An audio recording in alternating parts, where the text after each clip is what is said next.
Tenzing Norgay was a Nepalese Indian Sherpa mountaineer whose name is etched in history as one of the first two individuals to conquer the summit of Mount Everest.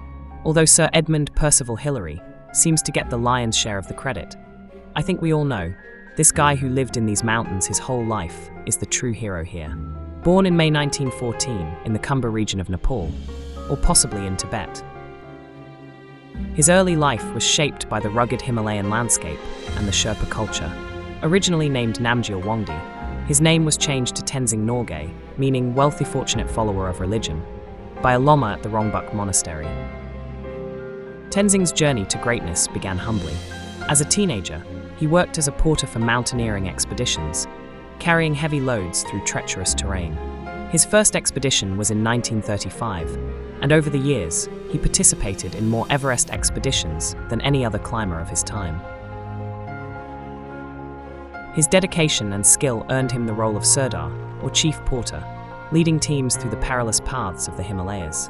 In 1953, Tenzing Norgay joined the British Mount Everest expedition, led by Colonel John Hunt. Alongside New Zealand mountaineer Edmund Hillary, Tenzing formed the second summit pair. On May 29, 1953, after years of failed attempts by others, Tenzing and Hillary reached the summit of Mount Everest, standing atop the world's highest peak. This historic achievement was a testament to human perseverance and the indomitable spirit of exploration.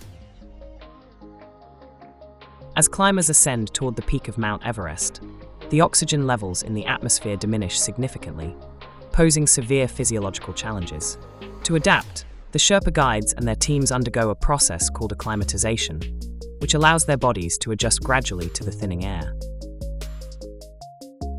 This involves a carefully planned ascent, where climbers periodically rest at various altitudes to allow their bodies to produce more red blood cells, enhancing oxygen transport.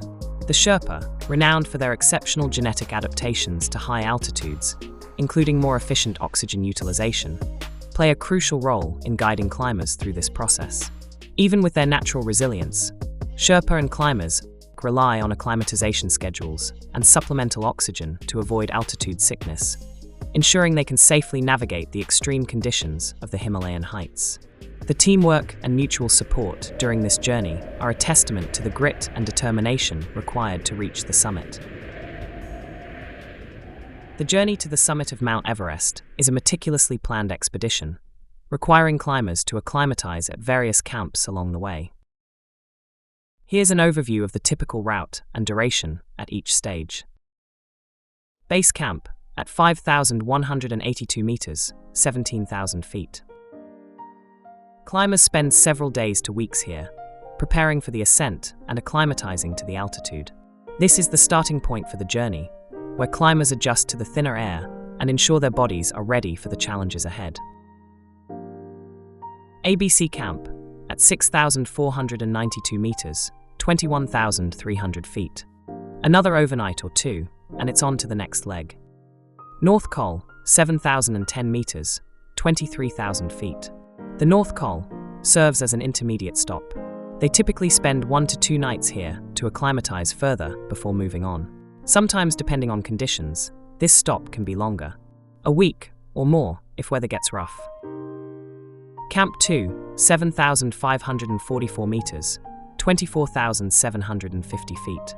The journey to Camp 2 involves navigating steep and icy terrain.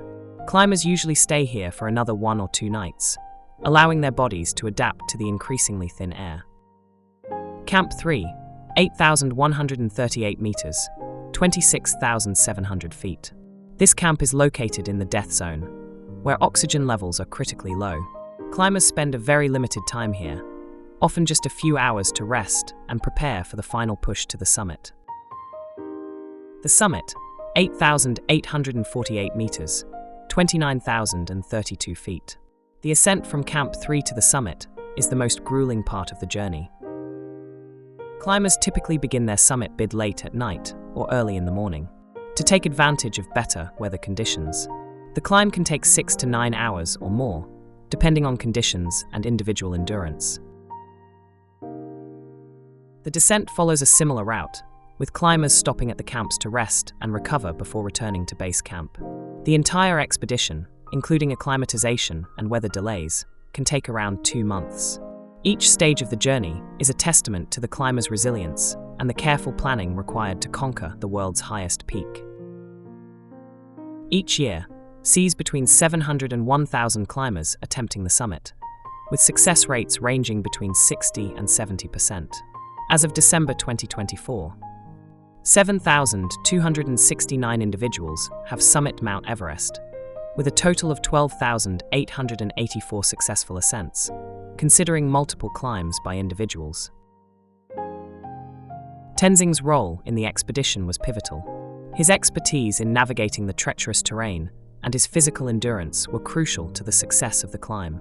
He carried the British flag, the Nepalese flag, and the United Nations flag to the summit, symbolizing unity and the shared triumph of humanity.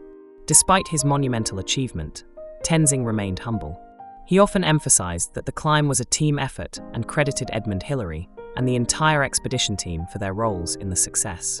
His humility and grace earned him admiration worldwide. After the Everest expedition, Tenzing dedicated his life to promoting mountaineering and supporting the Sherpa community. He founded the Himalayan Mountaineering Institute in Darjeeling, India, to train aspiring climbers and share his knowledge of the mountains.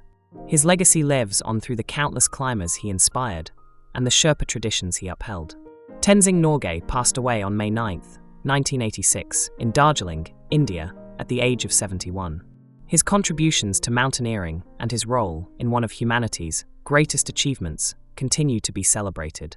Statues, awards, and institutions bear his name, honoring his courage, determination, and the spirit of adventure.